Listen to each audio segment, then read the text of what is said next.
Tuhan, kami mau perkatakan malam hari ini Tuhan. Kami tahu Engkau ada bersama-sama dengan kami walaupun kami berbeda jarak. Bahkan kami berbeda waktu Tuhan karena time zone kami berbeda. Tapi kami tahu kuasa-Mu tetap sama Tuhan. Bapak, aku berdoa dalam nama Tuhan Yesus, terima kasih Tuhan. Kalau kuasa-Mu menembus setiap batasan-batasan manusia, menembus setiap batasan teknologi, Tuhan, kami bersyukur, kami menyembah Allah yang hidup. Malam hari ini kami mau deklarasikan dari mulut kami Tuhan, bahwa kami terlalu sering ditolong Tuhan. Kami terlalu sering dibela Tuhan. Kami terlalu sering diangkat Tuhan. Oleh sebab itu kami percaya Tuhan, menghadapi setiap masa-masa ini kami akan kuat dan keluar lebih daripada pemenang. Terima kasih kalau malam hari ini kami masih diizinkan beribadah Tuhan.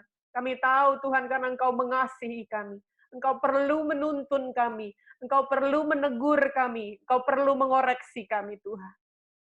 Inilah kami buka pikiran kami, hati kami, hidup kami seutuhnya.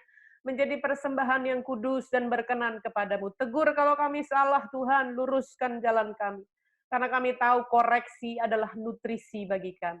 Kami butuh nutrisi rohani itu Tuhan. Kami butuh koreksi itu dalam kehidupan kami. Berbicaralah Tuhan.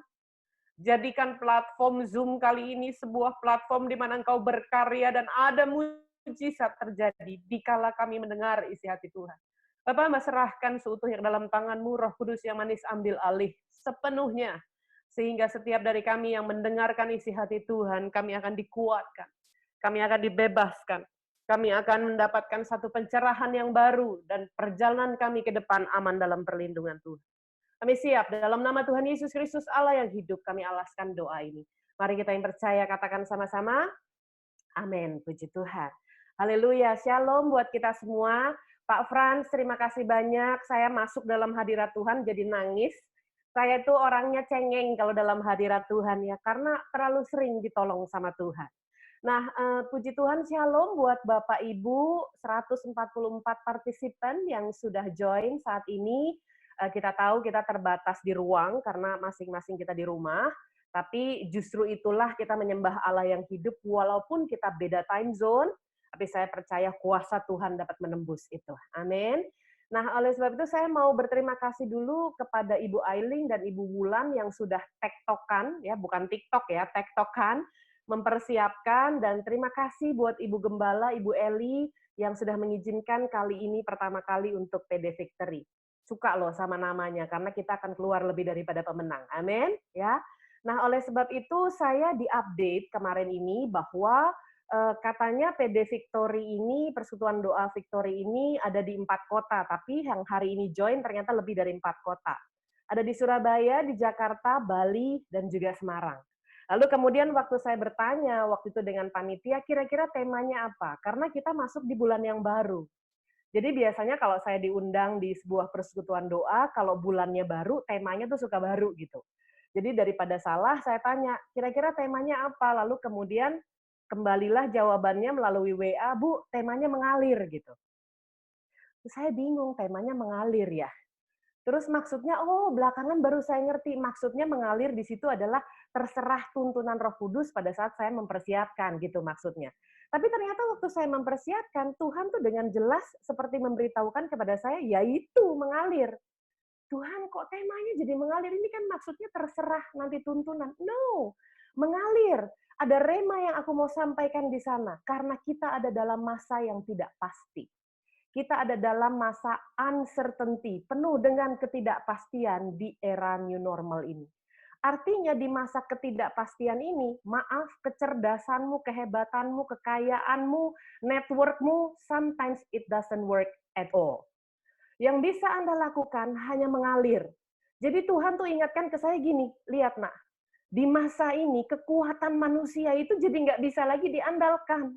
Makanya harus mengalir, jadi itulah judulnya. Kenapa mengalir? Coba kita lihat, keputusan yang diambil bahkan oleh pemerintah, itu sifatnya day by day loh Bapak Ibu. Sifatnya tuh harian dan bergantinya tuh cukup cepat. Karena di masa ini semuanya tidak stabil. Di masa ini semuanya tidak pasti. Contoh ya, antara mau mengambil keputusan lockdown atau PSBB, Itu cukup lama pertimbangannya. Lalu diambillah keputusan PSBB yang cuma 2 minggu, nanti tinggal berapa hari baru ditentukan perpanjang atau tidak. Sebegitu ketidakpastiannya terjadi.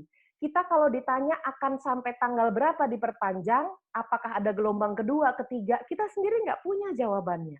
Kemarin ini sempat diinformasikan untuk kita tidak perlu menggunakan masker jika tidak sakit. Masih ingat itu? Ternyata kemudian diupdate lagi semua harus menggunakan masker. Ternyata diupdate lagi yang boleh pakai masker kain adalah yang tidak sakit. Masker medis hanya untuk tim medis. Tapi sekarang stoknya sudah berlimpah, semua orang bisa pakai masker medis. Lihat ya, pergerakannya begitu cepat. Jadi Tuhan bilang begini sama saya, kalau kamu nggak rela mengalir, kamu nggak rela dipimpin, kamu sulit beradaptasi. Karena menggunakan kekuatan sendiri. Nah, mari kita update sama-sama, karena ini adalah kali yang pertama. Jadi saya izin menggunakan share screen supaya Bapak Ibu lebih mudah untuk mencatatnya. Kalau Anda yang menggunakan handphone karena mungkin layarnya nggak terlalu besar, Anda bisa screenshot dan di akhir dari presentasi ini saya sudah siapkan PDF filenya untuk dibagikan oleh Stephen di chat room. Sehingga Anda bisa pegang juga kalau sampai ketinggalan dalam catatannya. Karena saya merasa Tuhan kasih kita itu pemahaman baru, sayang kalau kita hanya belajar sedikit gitu. Tapi kita lihat konsep mengalir apa yang Tuhan mau sampaikan. Jadi saya share screen dulu, diawali dengan hal-hal yang kita harus punya persepsi sama.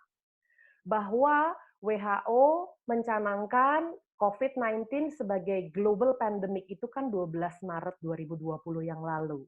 Dan artinya begitu dicanangkan kurang lebih 3,5 bulan yang lalu.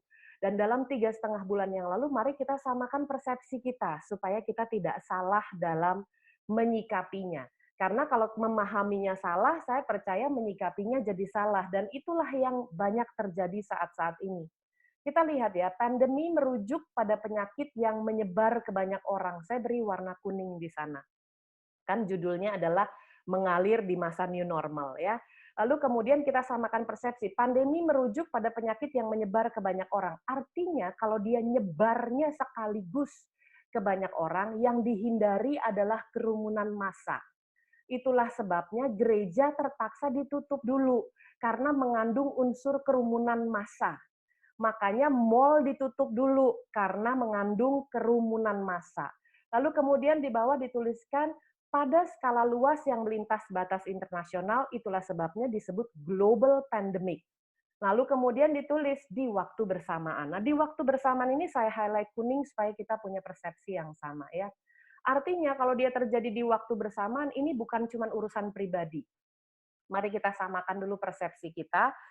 Ini bicara tentang COVID-19 tidak ada urusannya dengan urusan pribadi, tapi ini adalah tanggung jawab bersama. Artinya Anda tidak berkerumun, itu tanggung jawab bersama. Tidak boleh mengatakan ini urusan saya pribadi. Saya mau kena, nggak kena, saya mau sakit, itu urusan saya sendiri. Tidak akan pernah bisa, Bapak Ibu, karena ini melintas batas internasional di waktu bersamaan. Kecuali waktu Anda sakit, Anda tidak merepotkan tim medis, kecuali waktu Anda sakit, Anda tidak menularkan orang lain, dan itu tidak bisa diprediksi. Jadi masa ini, di dalam pandemi ini, ayo sama-sama, ini bukan tanggung jawab pribadi, tapi ini tanggung jawab bersama. Artinya, hari ini kita belajar di masa new normal ini, nggak ada satu orang pun atau satu negara pun yang siap. Bapak Ibu, kenapa nggak siap? Karena siklusnya bukan urusan tahunan. Siklusnya bukan per windu atau 8 tahun. Siklusnya juga tidak terjadi per dasawarsa atau 10 tahun. Siklusnya 100 tahun. Dan tidak ada satu orang pun yang siap, makanya setiap orang terdampak.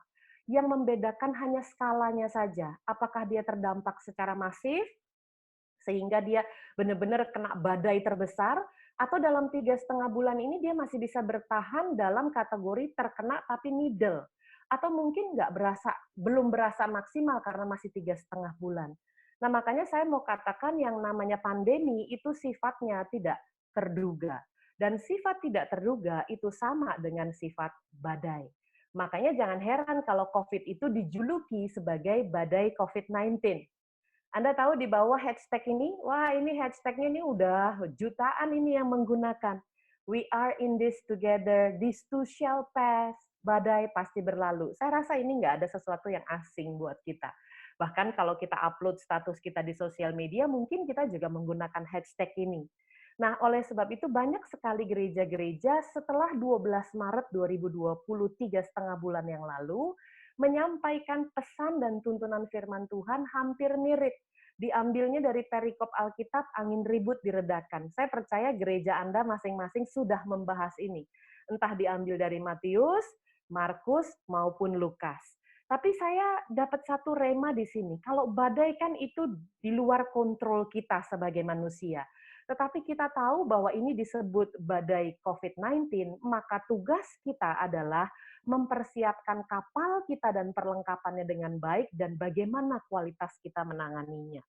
Jadi waktu saya dapat rema ini, saya tuliskan bahwa setiap kita ada dalam badai yang sama. Semua kena badainya, cuman masalahnya ada yang masif, middle, atau mungkin hanya sebagian kecil dirasakan. Tapi tidak ada satu orang pun yang tidak merasakan dampaknya. Semua orang kehilangan, semua orang harus menata ulang. Ada yang kehilangan kesehatan, ada yang kehilangan keluarga, teman, ada yang kehilangan pekerjaan. Kita semua kehilangan kebebasan untuk keluar rumah seperti sebelum pandemi. Makanya saya katakan setiap kita ada di badai yang sama, yang membedakan hanya jenis kapal dan perlengkapannya. Yang sudah ada di kita, yang sudah kita bangun. Kenapa ada orang yang kayak imannya kuat banget sih menghadapi pandemi ini, kok kayaknya dia takut sih, tapi sebetulnya nggak berdampak maksimal atas kehidupannya. Karena dia sudah punya jenis kapal berbeda dan perlengkapannya berbeda. Contoh ya, kalau Anda lihat saya masukkan seluruh gambar jenis kapal di sana. Contoh di kiri bawah adalah kapal sampan ya, yang berwarna merah. Kapal sampan menghadapi badai yang sama karena jenisnya simple, nggak pakai teknologi. Dia deteksi bahayanya terlalu dekat. Tetapi pada saat dia mengalami bahaya, dia beloknya untuk manuver cepat luar biasa. Karena dia tidak perlu membutuhkan decision dari banyak pihak. Dan dia tidak perlu pakai alat yang ribet-ribet. Beda dengan kapal tanker yang di bagian atas kalau Anda lihat. Itu dari jauh-jauh sebelum badainya terlalu dekat, dia sudah bisa deteksi karena teknologinya lebih canggih. Tapi untuk mendadak belok, nggak mungkin. Dia harus menghubungi bagian-bagian kapal untuk bisa belok, dan mungkin setengah jam berikutnya baru beloknya sedikit. Jadi setiap orang itu ada di badai yang sama. Cara untuk penanganannya yang membedakan. Kalau Anda lihat di bawah berwarna kuning di bagian kanan tengah, ada kapal aneh di sana. Namanya banana boat, betul? Banana boat ini yang Anda sering lihat itu tidak berada di dalam badai sebetulnya. Banana boat itu adanya di pantai, settingannya vakansi, kan gitu ya. Makanya mukanya seneng luar biasa, karena ini perahunya dari karet, kan gitu. Biasanya ini untuk main gitu ya, untuk enjoy. Nah, tetapi model kapal ini ternyata ada di badai yang sama. Kebayang nggak, di dalam badai ada orang naik banana boat tersenyum. Aneh ya? Tapi itulah yang terjadi dengan warga plus 62. Dengar dengan baik. Pada masa pandemi, di saat setiap orang dirumahkan untuk kerja dari rumah, belajar dari rumah, dan bekerja dari rumah, kenapa Bogor puncak kuliner macet? Jangan pikir ini vakansi. Inilah sebabnya kita perlu untuk memperbaharui paradigma kita.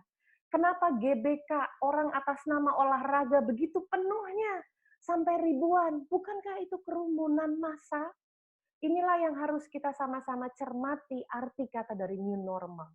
Bapak Ibu, tidak setiap negara berarti sama atas new normalnya. Indonesia tidak mengambil lockdown sebagai solusi, mengambil PSBB sebagai solusi yang dilonggarkan. PSBB yang dilonggarkan itulah disebut new normal di Indonesia.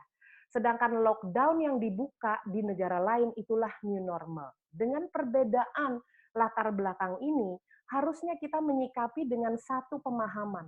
Dibukanya kembali adalah untuk satu tujuan, yaitu menyelamatkan perekonomian bangsa, bukan karena virusnya sudah hilang.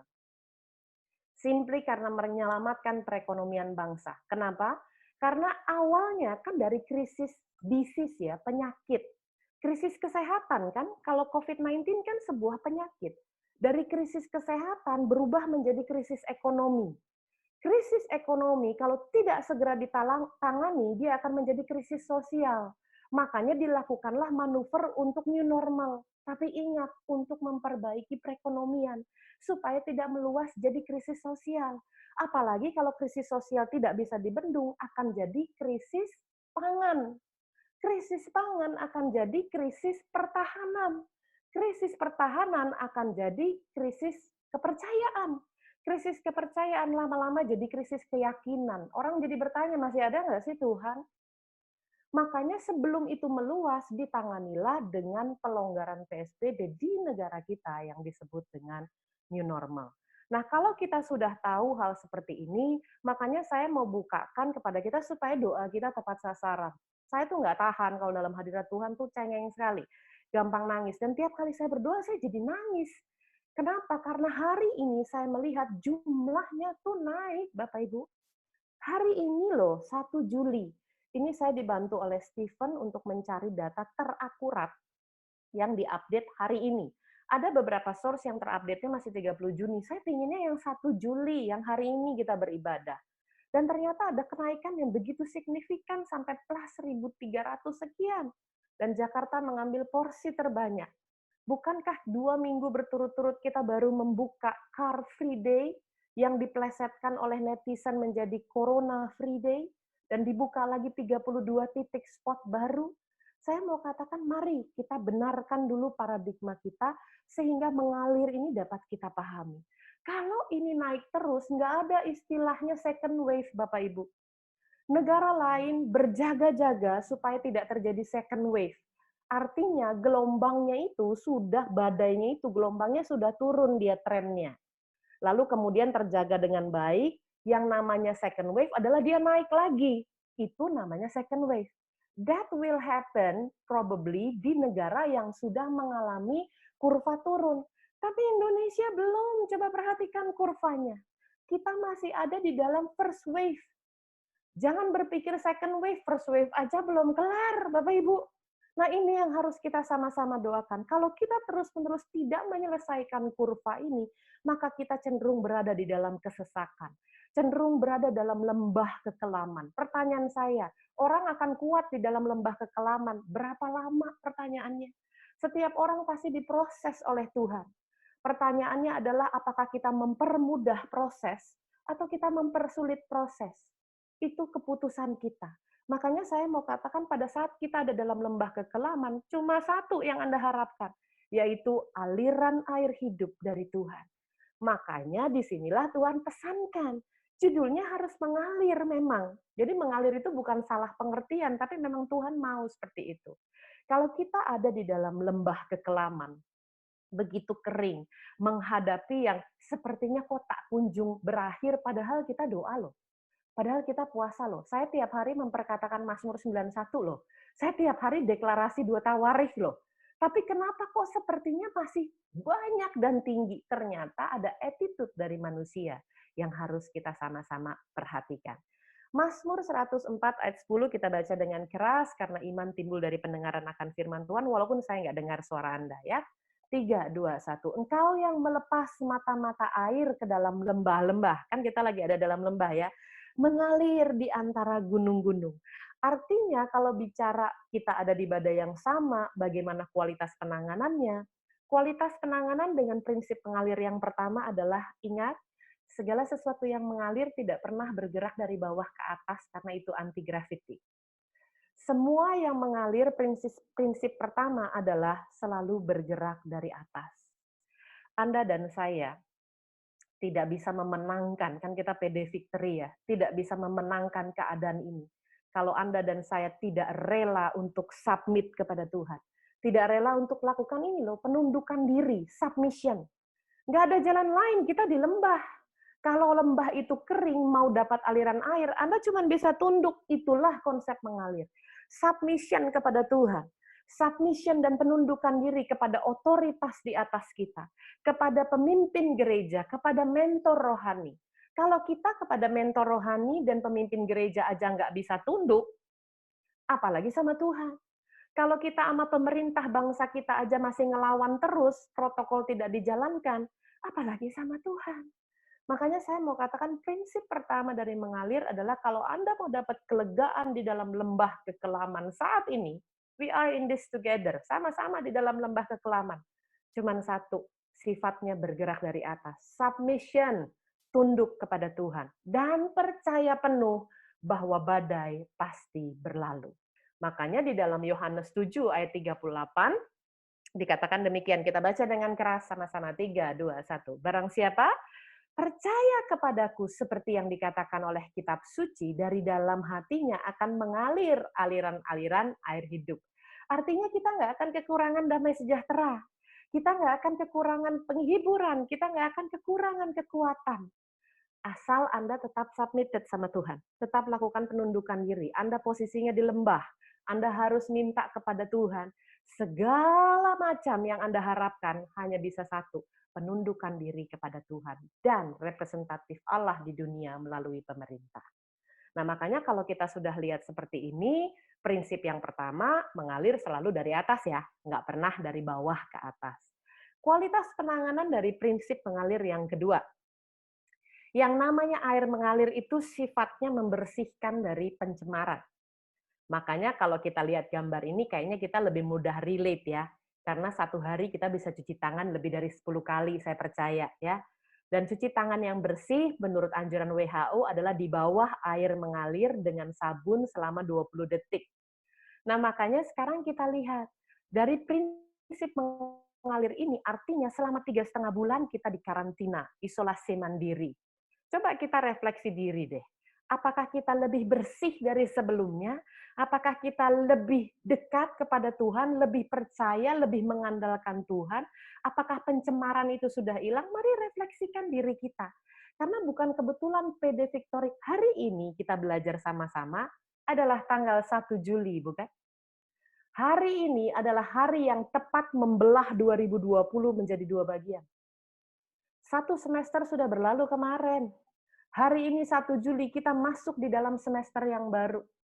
Saya mau tanya, bagaimana kehidupan kita di semester pertama? Sudahkah kita membersihkan pencemaran while we have time at home?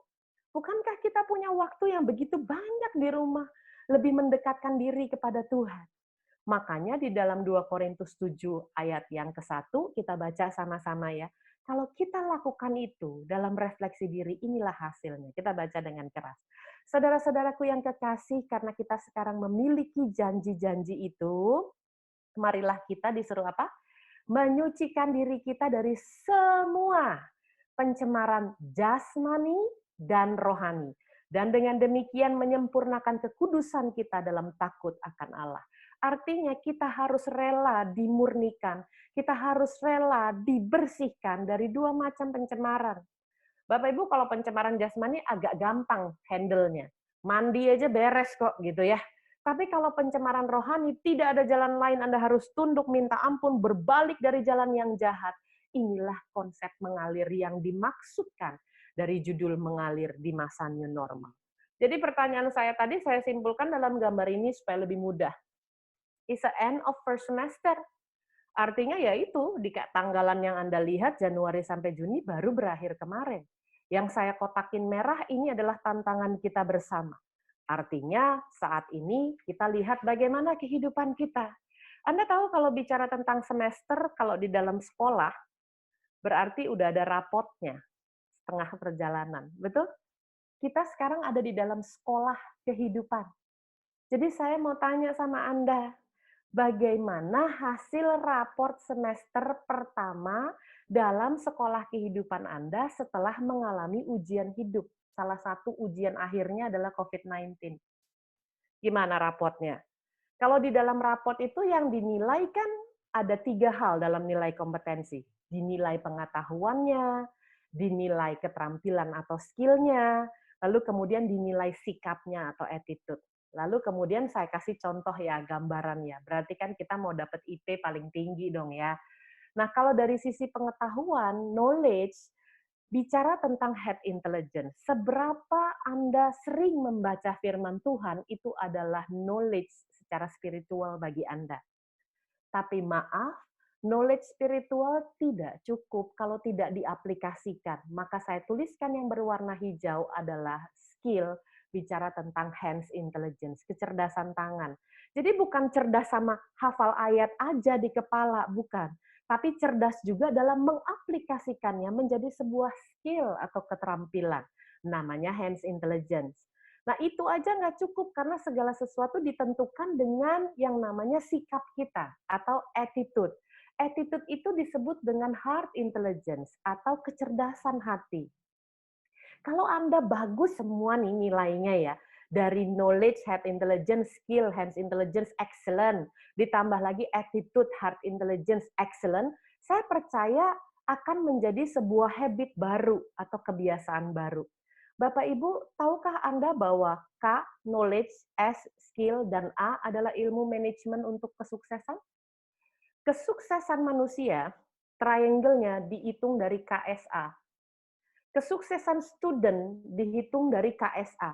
KSA adalah tolak ukur kesuksesan manusia di bumi. Dan KSA juga menjadi tolak ukur bagaimana dengan kehidupan KSA rohani kita. Saya percaya berubah itu mendapatkan satu habit baru nggak gampang. Coba ya, dulu kalau kita jalan-jalan ke tempat yang kita nggak suka, rasanya ada, aduh kayaknya bisa lebih baik deh ke tempat lain. Sekarang nih ya, jalan keluar, ngelihat Indomaret aja udah seneng banget. Betul nggak sih? Ya, jadi kita tuh rasanya kurang bersyukur sebelum pandemi. Sekarang Anda keluar ke jalan tol aja udah bahagia banget. Makanya saya katakan yuk kita lihat bagaimana dengan kehidupan kita selama ini. Kalau head plus hands plus heart jadinya new habit. Oh, ngerubah kebiasaan nggak gampang, Bapak Ibu. Nggak bisa dengan cara ini. Dalam nama Yesus, berubahlah. 3, 2, 1. Berubah. Nggak bisa begitu. Yang namanya kebiasaan itu harus diubah seiring waktu. Makanya ada rumus 21-90. It takes 21 days to create a habit, but it takes 90 days to create a lifestyle. Di bawah ya, kita baca bahasa Indonesianya bersama ya. Dibutuhkan berapa hari buat menciptakan kebiasaan? 21 hari. Sudah lewat kita. Makanya kita kalau ikut puasa Daniel, itu bisa tembus 21 hari. Anda sudah terbiasa nggak makan makanan raja. 21 hari.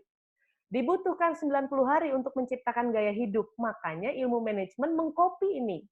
Dengan cara apa? Menggunakan sebagai probation time. Masa percobaan, kalau kita kerja kan 3 bulan, masa percobaan itu 90 hari. Baru ketahuan gaya hidupnya. Selama Anda dan saya sudah melewati 90 hari. Artinya berubah tuh nggak sulit buat kita. Dulu Anda keluar rumah masih lupa aja bawa masker. Sekarang Anda keluar rumah nomor 1 yang diingat kunci dan masker. Betul? Ternyata kita bisa berubah kok kalau sudah lewat 90 hari. Tapi saya sepakat bahwa berubah itu sulit. Nah, kalau nggak berubah, akhirnya fatal. Ayo, saya mau tanya di chat room ya, secara aktif ya. Ini chatnya dibuka ya. Jujur ya, diketik aja, jangan dijawab lisan karena supaya tetap mute. Yang sebelum pandemi pernah makan nggak cuci tangan, ngaku. Saking lapernya, nggak cuci tangan sama sekali. Hebat ya. Saya, gitu ya. Sekarang saya mau tanya, siapa yang sudah berubah dengan cara membuka pintu? Yang dulu buka pakai tangan, sekarang buka pakai sikut. Siapa itu orangnya? Kalau mau buka udah cari, yang mana pegangannya nih? Dorongnya udah pakai sikut sekarang. Betul? Siapa yang hari-hari ini cuci tangan lebih dari 20 kali? Mari angkat tangan tinggi-tinggi bersama dengan saya. Dulu cuci tangan 3 kali aja kalau mau makan, itu pun kalau inget kan gitu ya. Jadi artinya kita sudah bisa berubah. Memang berubah itu sulit loh, tapi nggak berubah itu fatal. Nah, perubahannya jenisnya seperti apa? Saya ajak Anda melihat satu quotes ini. There are 24 days, 24 hour in a day. Dedicate one of them to becoming a stronger, a better version of yourself. Saya berdoa, di masa 90 hari plus ini, Anda dan saya lebih kuat dari sebelumnya. Pasti 12 Maret 2020 itu kita stress out. Pasti bulan Maret kita masih mencari bentuk, tapi saya percaya di bulan Juli tanggal 1 ini mestinya Anda udah jadi orang yang lebih kuat dan lebih baik dari sebelumnya. Jadi kita baca Indonesianya ya, terdapat 24 jam dalam sehari, dedikasikan satu daripadanya untuk menjadikan diri Anda pribadi yang stronger, lebih kuat, dan versi yang lebih baik lagi. Itu baru cocok kalau kita beribadah di PD Victory, karena ini sifat seorang pemenang. Makanya saya kasih ban berwarna merah. Don't just commit to the sprint, commit to the marathon. Artinya apa sih, Gina? Gini loh, kalau lari sprint, itu Anda menggunakan kekuatan Anda sebanyak-banyaknya di 400 meter. All out mati-matian untuk sampai ke garis finish. Habis itu, megap-megap. Tapi sekarang masa pandemi ini Anda harus komit kepada lari maraton. It's gonna be long, panjang. Bukan berarti kita tidak percaya kuasa Tuhan. Kita sangat percaya kuasa Tuhan. Kita berdoa, berharap, berpuasa, memperkatakan firman Tuhan. Tapi lihat hari-hari ini kita juga harus bijak, Bapak Ibu. Artinya komit kepada maraton begini. Sampai hari ini vaksinnya belum ditemukan. Banyak negara mengklaim bahwa mereka sudah menemukan vaksinnya. Mungkin in the process of. Misalnya China berkata demikian, Swiss berkata demikian, Amerika berkata demikian. In the process of. Untuk menemukan vaksin kan harus uji coba. Ke binatang, ke manusia. Efek samping A, B, C, D, sampai dengan Z. Prosesnya menurut ahli kesehatan, karena saya bukan ahli kesehatan, saya cuma mengutip apa kata mereka. 1-2 tahun katanya menemukan vaksinnya sampai benar-benar tidak memiliki efek samping yang membahayakan manusia. Karena dia merupakan virus yang dikecilkan kekuatannya. Lalu kemudian begitu vaksin ditemukan kan harus diproduksi, Bapak Ibu. Produksinya kan massal. Produksinya itu membutuhkan kata ahli kesehatan 1-2 tahun lagi. Mari kita jumlahkan tangan ini. 1-2 tahun ditambah 1-2 tahun adalah 2-4 tahun. Anak Tuhan, siap-siap. Tetap di masa penantian kita, don't lose faith. Jangan hilang iman itu. Justru you become a stronger, a better version of yourself. Artinya begini Bapak Ibu. Mari saya mengajak tata ulang. Tata ulang kebutuhan kita untuk bertahan hidup. Ada 3 macam. Kebutuhan primer, sekunder, dan tersier. Dengar dengan baik. Delete, pangkas habis tersier. Yang kedua, sekunder Anda sesuaikan. Karena sekunder akan mendukung untuk yang primer. Primer Anda butuhkan untuk bertahan. Yang tidak boleh Anda pangkas adalah menabur bagi pekerjaan Tuhan. Aneh ya dengarnya? Di satu sisi kita suruh pangkas, di satu sisi kita nggak boleh berhenti menabur. Itulah firman Tuhan. Kenapa? Karena musim ini akan panjang. Dengar dengan baik, tidak akan ada tuaian bila tidak ada taburan.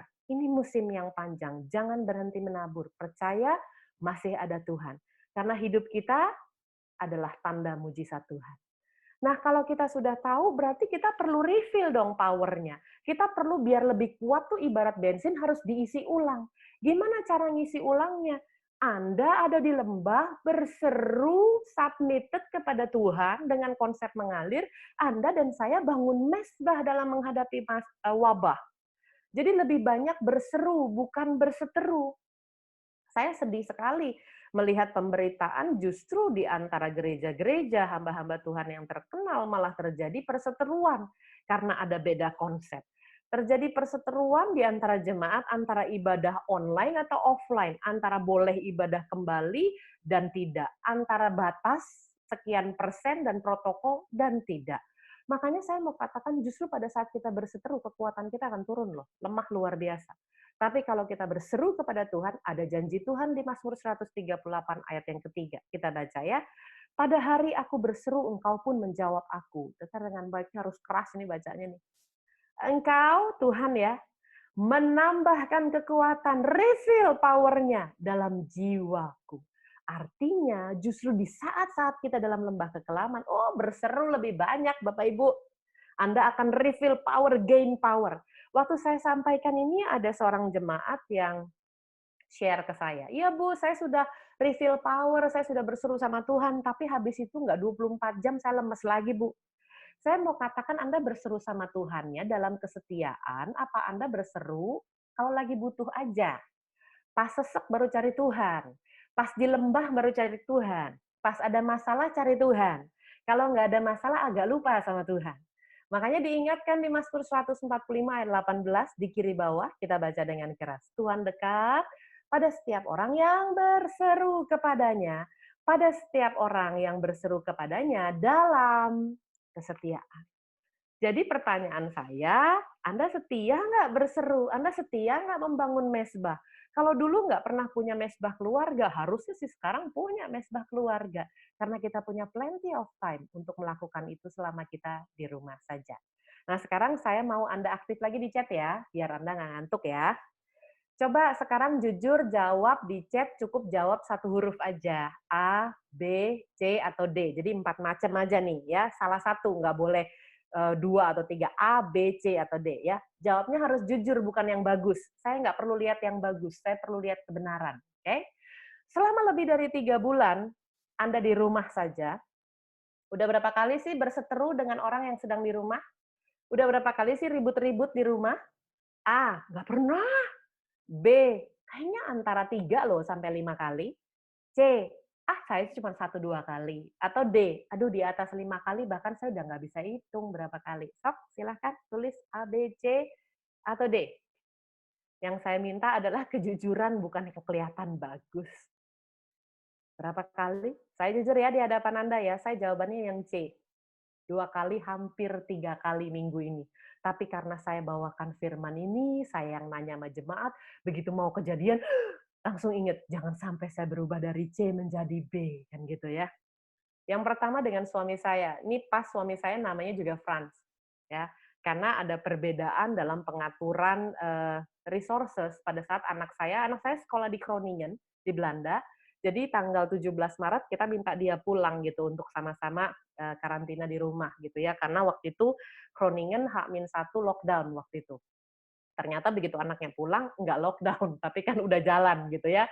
Lalu kemudian ada resources yang berjalan terus di sana, karena anak saya harus bayar apartemen kan di sana, sedangkan anaknya di sini gitu. Jadi, wah ini pengaturan resources, terus pembayaran uang kuliah dan lain-lain itu akhirnya berdebatlah kami, berseterulah kami.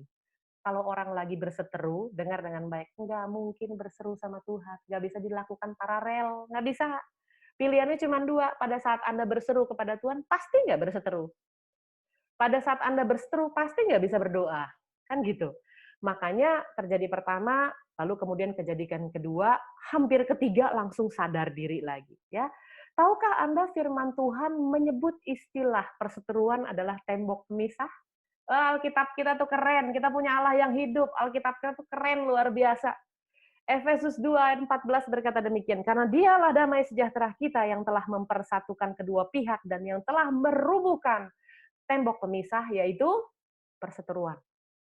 Jadi saya cari gambarnya rada susah nih Bapak Ibu. Bayangkan, udah tahu di rumah aja. Pemerintah minta social distancing, kalau anak IPS ya. Kalau anak IPA kan jadinya physical distancing, kan gitu ya. Pemerintah minta kita social distancing, physical distancing, jaga jarak untuk stay di rumah. Di rumah Anda bangun tembok. Tambahin lagi satu, jadinya relationship distancing. Bayangin nggak di rumah udah orangnya itu-itu aja, dibangun tembok di mana-mana. Hasilnya gimana? Makin sesak lah. Hasilnya gimana? Ya makin cemas lah. Pertanyaan saya, dalam kesesakan, dalam kecemasan sama dengan lembah, Anda nggak submitted sama Tuhan. Keringnya luar biasa. Kalau udah kering begini, bagaimana kita bisa mengatasi setiap proses yang diizinkan Tuhan terjadi dalam hidup kita? Makanya saya bilang, proses itu pasti terjadi. Anda mau bikin gampang atau mau bikin susah prosesnya. Itu pilihannya di kita. Berubah memang sulit, tapi kalau nggak berubah itu fatal. Saya suka ayat ini. Mazmur 107 adalah satu pasal yang di dalamnya ada 4 ayat mengulang sama titik, koma, tanda petiknya. Hebat ya? Biasanya kalau Anda lihat di Alkitab, pengulangan ayat itu sama diambil minimal dari pasal yang berbeda atau mungkin dari kitab yang berbeda. Ini enggak, dijadiin satu. Diulang 4 kali, itu namanya penting banget. Begini firman Tuhan, maka berseru-serulah mereka kepada Tuhan dalam kesesakan, katanya gitu ya. Dalam kesesakan mereka, dan dilepaskannya mereka dari kecemasan mereka. Memang nggak ada jalan lain sih. Kalau udah terjadi tembok pemisah gitu, rubuhkan tembok itu cuma dengan satu alat, yaitu berseru kepada Tuhan.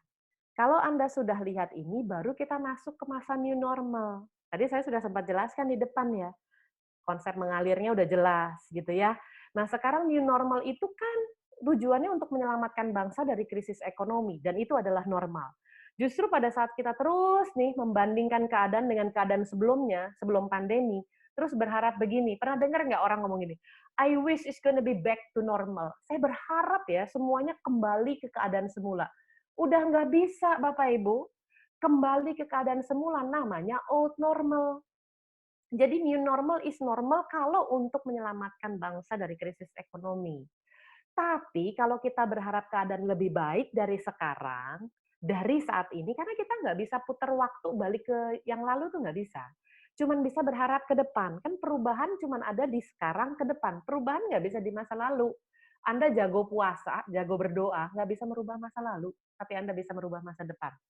Kalau kita ingin keadaan lebih baik dari sekarang, disebutnya sebagai better normal atau the next normal. Nah, yang kita aiming dalam doa kita, yang kita taruh sebagai sasaran adalah keadaan lebih baik, bukan keadaan kembali seperti semula. Enggak bisa, Bapak Ibu. Nah, makanya kita mau sama-sama belajar, inilah tujuan dari pelonggaran PSBB tersebut yang perlu kita sikapi dengan cerdas, dengan cara meningkatkan disiplin untuk beradaptasi. Kita nggak bisa menerima new normal kalau kita menolak adaptasi. Dan di dalam adaptasi itu ada perubahan sih Bapak Ibu. Makanya kalau Anda baca dalam satu perikop, tapi jangan sekarang ya, karena panjang perikopnya Anda baca setelah ini supaya bisa pelan-pelan bacanya ya. Pengkhotbah 3 ayat 1 sampai 15 kan 15 ayat tuh. Judul perikopnya adalah untuk segala sesuatu ada waktunya. Anda akan mengerti dan menerima bahwa semuanya seizin Tuhan. Semua yang ada di bawah langit pasti sifatnya sementara. Kata siapa? Kata ayat yang pertama kita baca di bawah. 3, 2, 1. Untuk segala sesuatu ada masanya. Untuk apapun, berarti semua ya, apapun tak terkecuali di bawah langit ada waktunya.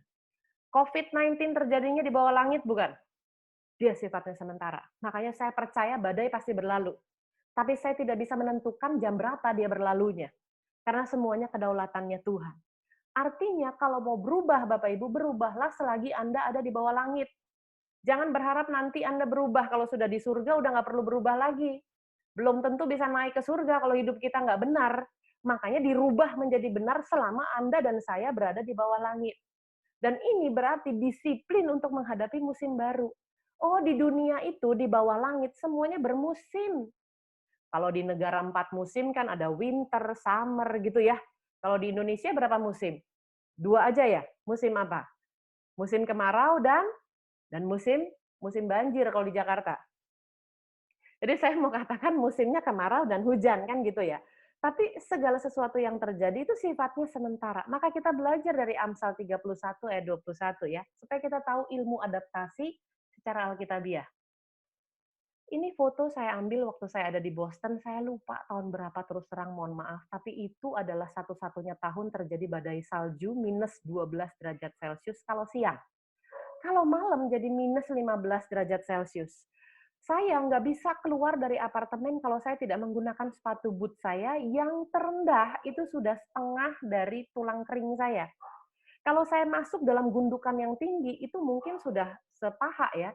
Namanya juga orang Indonesia, kalau ngukur kan seperti sepaha semata kaki gitu ya. Kalau di luar negeri pakai meter, kalau di Indonesia pakai kaki ukurannya ya. Nah, kita sama-sama belajar. Di Amsal 31 ayat 21 ini, musim yang barunya adalah musim salju. Bagi kita konteksnya adalah musim pandemi. Kalau Anda lihat sama-sama kita baca ya, Amsal 31 ayat 21 dengan keras yuk. Ia tidak takut kepada salju untuk seisi rumahnya, karena seluruh isi rumahnya berpakaian rangkap. Rangkap, Tuhan tuh kayak kasih saya highlight di rangkap, lalu saya buka. Di terjemahan baru menggunakan rangkap, tapi kalau Anda cek di terjemahan lama menggunakan kata pakaian lapis 2. Jadi new normal is normal kalau Anda bisa beradaptasi. Kalau Anda bisa beradaptasi, artinya Anda bisa bertahan. Saya kasih Anda gambar baju bukan karena saya online shop. Tapi saya mau Anda lihat. Di sebelah kiri Anda adalah pakaian musim panas. Jadi kalau bisa agak terbuka, lebih nyaman karena keringatnya lebih banyak. Jangan coba-coba pakai pakaian ini di minus 15 derajat Celcius, Anda jadi nggak normal. Sebaliknya, pakaian di sebelah kanan adalah pakaian musim dingin, berlapis-lapis dia, rangkap 2 lebih bahkan.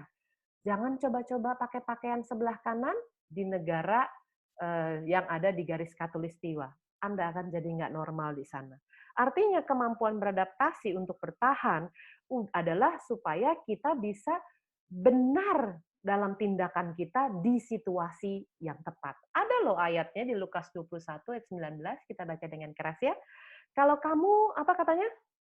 Tetap bertahan, kamu akan memperoleh hidupmu. Jadi saya dapat remanya gini, rangkap lapis 2. Berarti kan terjadi proses pengulangan tuh.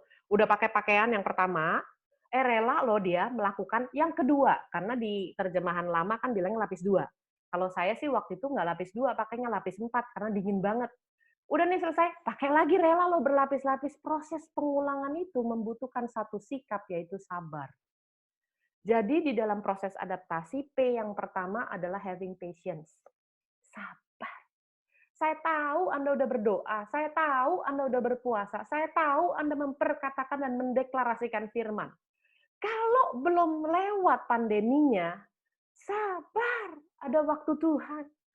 Yang harus kita lakukan adalah di Roma 12 ayat 12. Bersukacitalah dalam pengharapan, sabarlah dalam kesesakan, dan bertekunlah dalam doa. Bapak Ibu, ilmu mendasar dari sebuah adaptasi adalah sabar. Nggak ada manusia yang sanggup beradaptasi kalau dia nggak sabar. Yang kedua, saya percaya di dalam ayat ini, dia tidak takut pada musim salju, karena dia mempersiapkan pakaian untuk keluarganya, artinya dia sudah melakukan prevention and protection. Jadi P yang kedua di dalam kata rangkap atau lapis 2 dari ayat Amsal 31 ayat 21 adalah Anda lakukan pencegahan, lakukan juga perlindungan. Artinya apa? Taat protokol. Emang doa aja nggak cukup, Jin? Enggak.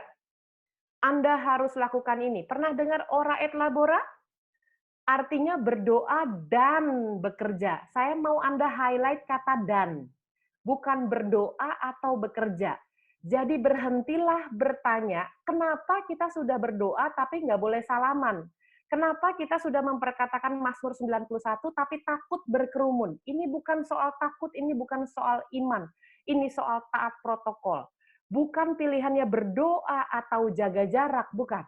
Berdoa dan jaga jarak. Mari kita baca di dalam Matius 26 atau ayatnya juga ada sih di Markus 14 ya. Kita baca sama-sama yuk. 3, 2, 1. Berjaga-jagalah dan, bukan atau, berdoalah. Supaya kamu jangan jatuh ke dalam pencobaan. Roh memang penurut, tetapi daging lemah. Artinya dua sistem yang Anda harus bangun Bapak Ibu. Saya harus mengingatkan ini kepada jemaat dimanapun saya diberikan kesempatan untuk menyampaikan isi hati Tuhan. Bangun yang pertama sistem imun. Yang kedua sistem iman. Tolong jangan dikasih tanda atau karena ini dan. Sistem imun adalah yang terus meningkat menghasilkan kekuatan untuk sembuh dari kesakitan, gitu kan? Sedangkan sistem iman yang terus meningkat menghasilkan kekuatan untuk sembuh dari ketakutan. Bedanya cuma satu huruf, imun dan iman. Nah, artinya ada dua sistem yang perlu kita bereskan di masa new normal ini. Jadi waktu Tuhan kasih mengalir di masa new normal itu bukan cuma gitu doang. Tapi Tuhan persiapkan kita supaya kita jadi teladan di dalam tekanan. Saya bereskan dulu prevention dan protection ya. Saya beresin imun sistem ini nggak ada urusan imannya di sini ya. Gejala untuk pencegahan virus corona, cuci tangan dengan benar, tadi udah saya sampaikan. Gunakan masker jika batuk pilek, sekarang ditambah lagi, nggak batuk, nggak pilek, tetap pakai masker. Yang ketiga, di bawah, jika batuk pilek sesak nafas, harus segera periksa ke rumah sakit. Itu kan urusannya nggak ada urusan iman. Jadi jangan nanti Anda bilang gini, kenapa harus ke rumah sakit, kayak orang nggak punya iman aja, pernah dengar gitu? Itu berarti dia bukan ora et labora itu ora atau labora dia ya. Lalu kemudian perbanyak konsumsi sayur dan buah, jangan konsumsi makanan setengah matang dulu, rajin olahraga, istirahat cukup. Kalau Anda lihat dari infografik ini apa yang kurang sih? Jaga jarak. Makanya saya mau katakan kalau ada kunjungan ke mall dalam satu acara yang untuk meningkatkan perekonomian, ya inilah new normal. Kalau Anda ke mall, yang menjadi hal yang normal adalah Anda datang terus dikasih dulu suhunya diukur. Terus tangannya dikasih hand sanitizer, baru boleh masuk mall. Kalau ada acara khusus, ya duduknya begini. Makanya saya tulis di bawah ada garisnya, itu berarti penekanan. Mari dibaca dengan keras sama-sama, kalau ditekan ya ditekan yang garisnya ya. 3, 2, 1. Inilah new normal. Sekali lagi dengan tekanan, inilah new normal. Nah, sekarang di slide yang kedua juga baca dengan tekanan ya. Siap ya? 3, 2, 1. Ini mah nggak normal. Kenapa nggak normal? Jadi saya tulisnya cuma lah sama mah doang ya yang membedakan. Ini terjadi 21 Juni loh, fotonya ini saya ambil dari postingan teman-teman 21 Juni, 2 minggu yang lalu, dan diteruskan 28 Juni di Car Free Day di Jakarta. Menurut Anda ini normal? Terus Anda berkata, kan gue udah berdoa, kan udah berpuasa. Terus jadi jempet-jempetan lah model begini. Saya mau katakan ora et labora. Makanya kita harus ngerti apa yang harus kita lakukan, taat protokol. Itu yang kedua. Yang terakhir ya, aduh Tuhan kasih kita message banyak ini malam hari ini ya. Yang terakhir adalah P yang pertama having patience, P yang kedua prevention dan protection, P yang ketiga adalah preparation for the next normal, for the better normal. Nah, untuk melakukan persiapan, saya percaya Amsal 31 ayat 21, dia udah tahu akan ada musim salju, jadi dia udah siapin bajunya dulu. Itu konteksnya di Amsal 31. Konsepnya bagi kita dan konteksnya bagi kita adalah, ayo persiapkan diri. Kan percaya toh, badai pasti berlalu. Saya sih percayanya gitu. Saya percaya COVID-19 pasti berlalu. Itu iman saya. Nah, pada saat dia sudah berlalu, Anda sudah lebih dari siap. Nah, untuk melakukan persiapan ada modal utama yang diperlukan, adalah ketersediaan waktu. Pernah nggak Anda dengar orang ngomong begini, aduh saya nggak bisa loh, persiapan saya nggak mateng, habis nggak ada waktu sih. Jadi modal utama dari sebuah persiapan adalah ketersediaan waktu. Well, look at us now. Kita punya waktu yang begitu melimpah saat kita ada di rumah saja. Nah, saya berdoa supaya Lukas 12:47 ini dapat kita maknai lebih lagi. Kita baca ya. Adapun hamba yang tahu akan kehendak tuannya, tetapi yang tidak mengadakan persiapan atau tidak melakukan apa yang dikehendaki tuannya, bukan kata saya. Firman Tuhan berkata apa? Ia akan menerima banyak pukulan. Kalau Anda mempersiapkan diri di masa-masa Anda karantina ini, saya percaya Anda dan saya akan semakin mencerminkan Kristus. Karena ini yang Tuhan mau. Karena ini yang tertulis dalam 2 Korintus 3 ayat 18. Karena ini benchmark-nya. Karena ini tolak ukur semester kita. Inilah raport kita yang bisa dapat cum laude tuh di sini. Dan kita semua mencerminkan kemuliaan Tuhan dengan muka yang tidak berselubung. Dan karena kemuliaan itu datangnya dari Tuhan yang adalah roh, maka kita, apa katanya? Diubah menjadi serupa dengan gambarnya. Mumpung masih ada di bawah langit, masih bisa berubah kita. Dalam kemuliaannya yang semakin besar. Sehingga digenapilah Ulangan 28, 13, 14. Ini ayat emas ini. Hidupmu dan hidupku akan naik dan tidak turun. Jadi kepala dan bukan ekor. Bukankah kita akan keluar lebih daripada pemenang? Bukankah kita beribadah di PD Victory? Anda dan saya akan tetap naik, tidak turun. Jadi kepala dan bukan ekor. Sehingga pada akhirnya saya tantang Anda untuk ini. It's not gonna be end of first semester anymore. Udah lewat itu. Saya coret dia. Saya ganti end of year 2020. Saya tantang Anda dengan kasih.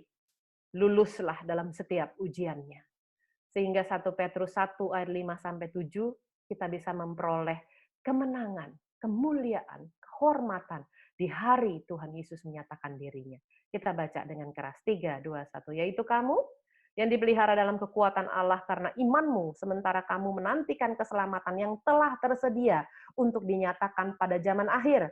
Bergembiralah akan hal itu sekalipun, ini sekarang nih kita ya, sekarang ini kamu seketika harus berduka cita oleh berbagai-bagai pencobaan. Kita tuh dalam lembah kekelaman, asal jangan kering. Anda minta mengalir itu. Maksud semuanya itu ialah untuk membuktikan kemurnian imanmu yang jauh lebih tinggi nilainya daripada emas yang fana. Yang diuji kemurniannya dengan api sehingga kamu memperoleh apa? Wah, hadiah besar ini buat kita. Puji-pujian, kemuliaan, dan kehormatan pada hari Yesus Kristus menyatakan dirinya. Tuhan Yesus memberkati. Mari kita tundukkan kepala, kita berdoa. Bapa dalam surga, terima kasih Tuhan kalau malam hari ini kami bisa dituntun Tuhan, dibimbing Tuhan atas satu judul yang di awal hamba berpikir punya makna berbeda. Tapi ternyata Tuhan mau belajar dalam untuk hati ini rela mengalir Tuhan Yesus di masa pandemi ini Tuhan. Bapak, aku berdoa untuk setiap jemaat-Mu yang saat ini mendengarkan isi hati-Mu melalui Zoom ini Tuhan Yesus. Aku berdoa biarlah Tuhan berikan kekuatan menjadi a better version of themselves, menjadi stronger person Tuhan di masa kami menantikan. Setiap doa yang sudah kami naikkan berseru kepada Tuhan, kami semakin kuat.